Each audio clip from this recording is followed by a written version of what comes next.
Hi guys, in this video you will learn how to use the record ID tool. So record ID tool is generally used to generate row number in your dataset. So let me just quickly show you the dataset which I'm using. I'm again using the eSales dataset which I have used in the set of previous videos. This consists of 5 columns: date, sales rep, customer, product code, and sales. And it consists of 30 records, right?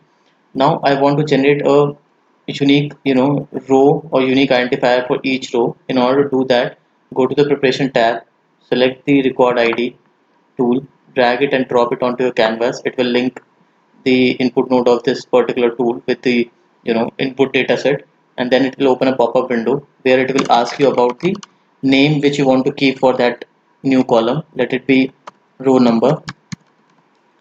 Here you can specify the starting value. It can start from negative number also, -5, -8, but let's keep 1 for this particular case. Here you can select the type of variable. Right now it's integer 32, and from here you can select the position, whether you want this particular row number column as a first column or last column.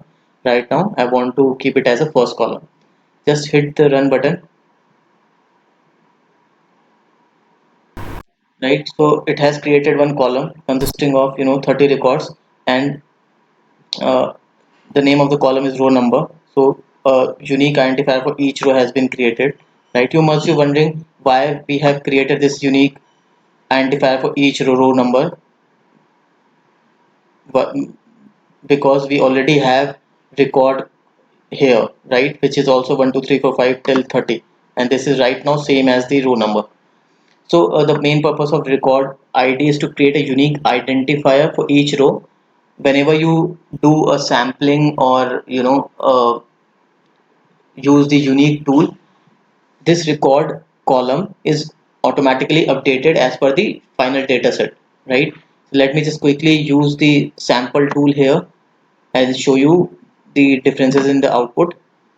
So in sample tool, it will open a pop-up window. Let's keep 1 in every n row. For sampling tool, you can check my sampling video, and I'm here keeping 5. So I want 6 record, 1 record from every 5 rows, and so on, right?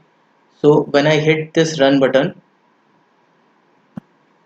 you will see the difference between record and row number column. Let me just open the output.